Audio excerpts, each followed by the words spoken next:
The Honorable Prime Minister pre-election did talk about Vikasit Bharat. And taking a leaf from that book, we said, let's now focus on Vikasit Andhra Pradesh. And we broadly laid out the vision of what we want to achieve. And then we are now going back to our electorate and asking feedback on what we should do. So it's a people-led movement, number one. Number two, as a state, taking from my first question, as a state, we believe in the power of ecosystems. So if you look at the state of Andhra Pradesh, we are peculiarly a long state. We have the second longest coastline. So each district is a geography for administration in India. Each district, we have specific focus areas. So if you take the southern bit, we want to focus on automotive manufacturing in one district. Renewable energy is a big thrust area. It's not just about solar, wind, it's about the pump storage projects.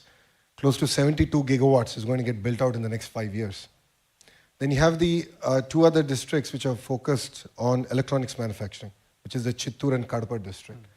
So like this, we have very district-specific focus areas. So coming to north of our state, we're going to focus on data centers, big data, the entire chem and pharma hub.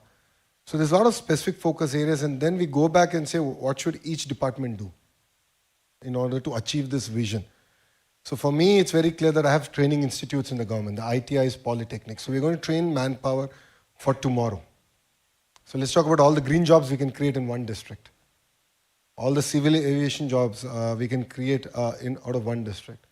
So that gives a lot of clarity, alignment for the state government on what we should go out achieving. And apart from that, Vikasit Andhra Pradesh, which is Swarna Andhra Pradesh that we have. Swarna Andhra Pradesh translates to Golden Andhra Pradesh. We are now working backwards of saying that, okay, if we need to achieve this kind of per capita income, then how do we go about achieving it? So which department should do what, and we're going to measure ourselves on a monthly basis, like how all of you do your business. Even the state is going to do this. On a monthly basis, we're going to measure it. And the second part is, in this journey, we don't want anyone left behind.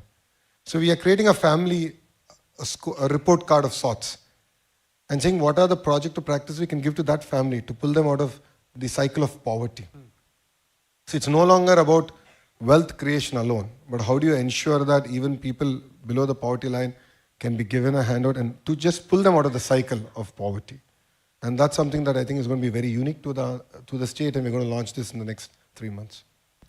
Excellent, congratulations. To link to that is another pioneering effort in this very short period since the election, which is the skill census.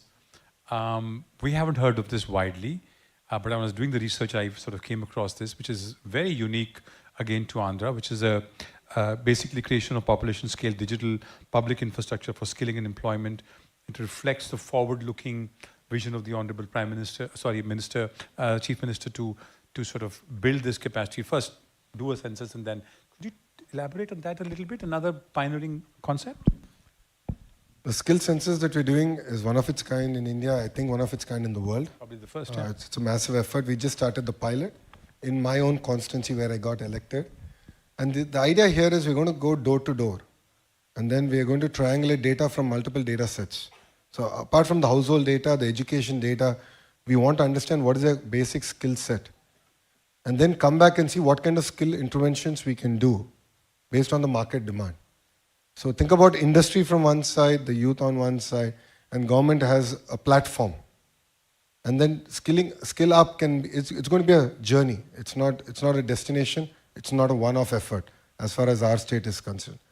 So we know where the industry is moving, and we want to learn from that, from all of you.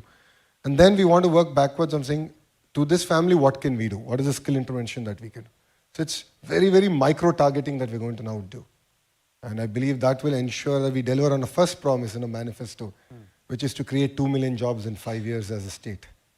And we are the only political party to actually make that bold statement before an election. Wow.